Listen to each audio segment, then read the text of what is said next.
What's up, riders? How's it going? We've got a little video review today on the Extreme Racing Shock Storia LOK version. LOK. Alright, cool. So the LOK stands for the lockout switch. So this is a coil shock, and it's one of the few coil shocks you can get for an enduro bike that's got a lockout switch on it, which is this little switch here. Okay, now this shock's actually made in Italy by a company that do all sorts of race car and rally car suspension, a lot of off-road racing stuff, so it's pretty high-end bit of kit.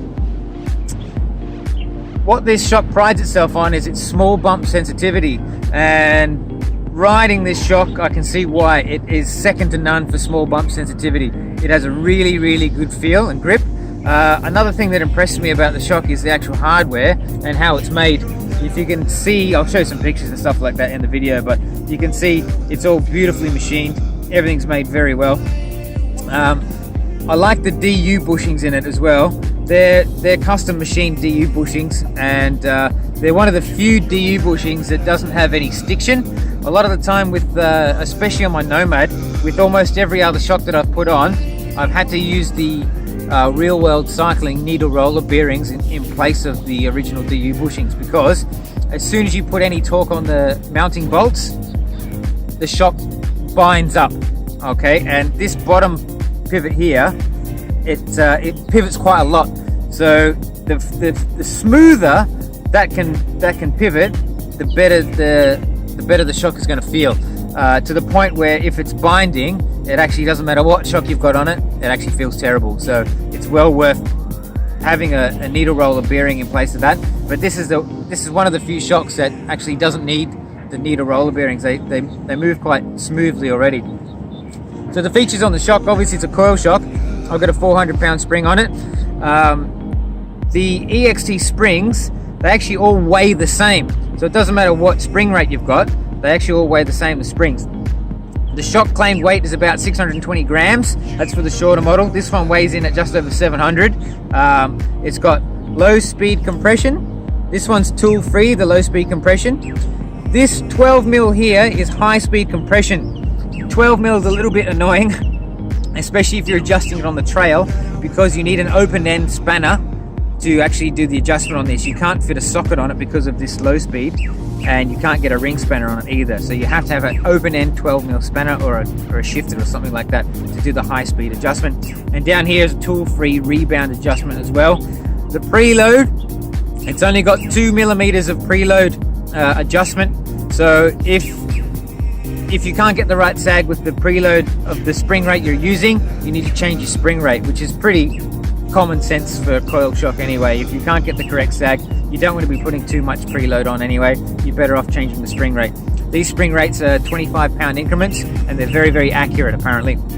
So what you get, what's written on the box is what it does. So that's really good. I like that as well. Now on the trail, this shock has a very good feel, and so it should too, because it's a very expensive shock. But I have never ridden another shock that has the same small bump sensitivity as this shock. When you start pointing it down the hill, it feels like you're riding on a golf course, really. Some of the tracks we've been riding here in Thailand and Hong Kong are very rough. All the rocks are like sort of embedded into the ground with roots and things like that. So you really can pick the difference of this shock compared to, say, a Fox Float X2 or something like that, or a Monarch.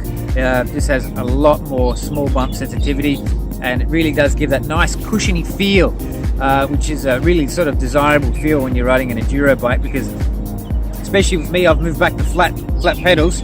So if you get in the real rough and gnarly stuff, having that cushiony feel helps your feet stay on the pedals a lot more. I notice with the Float X2, when I start getting in the real rough fast stuff, my feet tend to bounce and blow off the pedals a little bit, but this shock really does help with that. It does feel really good.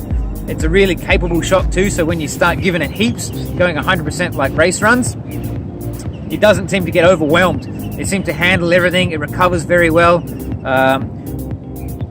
To set it up, you really need to dial this one in on the trail. I tried to do like we call it the car park test, where you get on the bike and bounce it around in the car park, and normally you can get the rebound quite close or the compression quite close. But this shock, it's so sort of, you get a removed sort of feel from the rear suspension with this shock. So you kind of really got to dial it in on the trail. Unfortunately, this shock, I've borrowed this shock. It's actually off a pivot, and the guy that owns it's quite a bit heavier than me, so it's not actually valved for the Nomad or my weight. So I'd be really impressed to see what it's like when it's actually valved for my weight and my bike. So yeah, it's already impressive. So yeah, if you're thinking about upgrading your shock, and you know you're watching this video review because you're sitting on the fence and maybe thinking, should I buy this shock because it's quite expensive?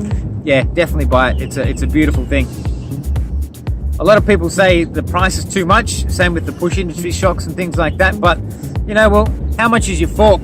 How much did your drivetrain cost? You've got SRAM Eagle drivetrain, you've got carbon rims, you know, you've got a Fox 36 fork, a carbon Nomad. You know, these bikes are very expensive, so you know, why would you skimp on what's the kind of like the brains of your bike? It's the heart and soul of your bike. It makes everything work. So, you know, if you're going to spend money on anything, definitely spend it on your suspension, because that's where the bike's feel comes from. So, yeah, if you're sitting on the fence and wondering whether you should click buy or not on the website, yeah, definitely buy this shock. It's really capable shock. It climbs very well. The grip is second to none. It's a really good all-rounder. If you're an enduro racer, or if you're just an everyday weekend warrior that wants that real nice cushy feel and a nice smooth shock, this is the shock for you. Hope the review helped you guys make your decision and go out and buy a nice shock for your bike. My name's Chewy. Ride on. You.